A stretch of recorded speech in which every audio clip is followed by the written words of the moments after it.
Ndërkohë që flasim, autorët kanë një gjë të bukur vjeshta, kanë nxjerr autore femra, gra.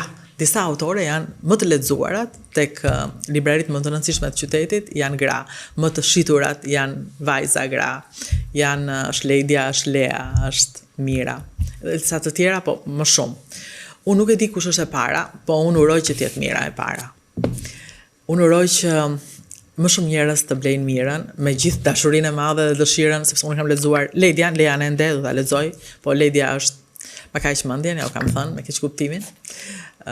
Lean do ta lexoj tani, kam lexuar Frin të parin, nuk e vën dyshim që është një libër i mirë përsëri dhe mezi po pres ta lexoj.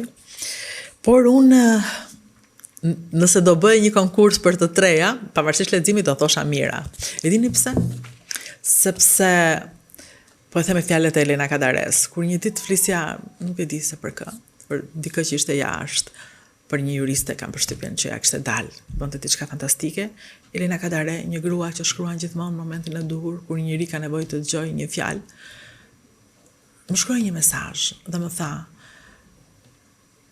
"Të vështirë kanë ato që ja dalin jashtë, por gëzoju vetes, sepse ti e ke shumë më të vështirë, ti e ke pasur shumë më të vështirë duke ndënjur këtu.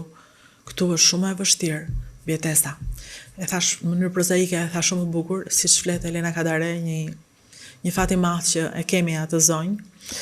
Dhe unë me këto fjalë po ja them Mirës, të vështirë ka Lea dhe Ledia të shkruaj dhe të jetë bestseller, por ti ke pasur më të vështirë edhe jetën, edhe ekzistencën, edhe shkrimin. Kështu që unë votoj për ty, ti je para për mua.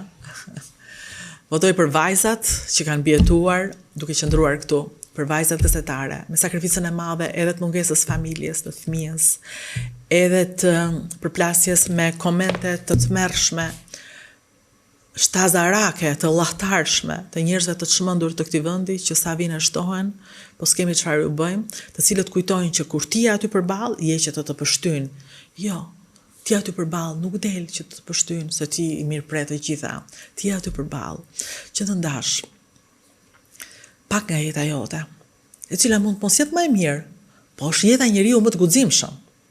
E këtë me ç'duket njerëzit nuk ta falin, guximin. Kështu që mos e paragjykoni njeriu që del përballë të flet. Duajini mos e duajini, por mos e bëni tabelqitje, sepse shkaktoni drama të mëdha, të cilat nuk kanë çmim. Këto janë dramat e vajzave që kanë vendosur të dalin përballë. Dhe përsëri po them, nuk janë vajzat e Instagramit. Unë nuk e njoh atë realitet. Flas për vajzat që pyesin, që bëjnë intervista, që guxojnë, për vajzat të cilat janë mjekët zonjat, për vajzat të cilat janë drejtoresha, se sa dëgjojmë çfarë dëgjojmë për ato, përfitoro çfarë i bëhet jetës tyre. Jetës një gruaje në karrierë, ministre, tabelqitje, tmerre, politikane. Prandaj them, ato që qëndrojnë këtu janë tyre që shkapelen. Aq të vështirë kanë. Dhe edhe pse nuk do ketë një ditë një garë për të thënë kush iku e kush erdhi, kush mbijetoi, mendoj që nuk do ketë. Përsëri thellë brenda vetes, secili e di fort mirë çfarë sakrifice është të mbijetosh si vajzë në një vend maskilist si Shqipëria, edhe në një vend me pak kënaqësira si Shqipëria, ku njeriu kërkon që fajin t'ia hedhë gjithmonë tjetrit. Prandaj ju e shkapelen vajzave që jo vetëm qëndrojnë, por edhe tregojnë. Ushtofshin vajzat edhe gratë që mbjetojnë kancerit të gjirit. I mbjetojnë kancerit, i mbjetojnë kancerit të shoqërisë, i mbjetojnë kancerit të sistemit që do kohë të shërohet, i mbjetojnë pamundësive që t'jep një vend i vogël si Shqipëria, ku shumë kush mendojnë që nuk bëhet, nuk zgjidhet e aty ikim. Unë në të gjitha mënyrat e mia do doja të thosha e atërim, edhe pse unë e di vrerin që më pret kur them ktheu eja qëndro. Unë besoj fort te njerëzit që qëndrojnë, unë besoj fort te njerëzit që mbjetojnë, unë besoj fort te njerëzit që ja dalin, unë besoj fort te njerëzit që e duan këtë vend pa kushte. Regjistrohet tek Dritare Televizion dhe Rudina Xhunga, folëm sot për një libër i cili më la një mbres rënjose dhe gëzohem për çdo njeri që shkruan për këtë libër.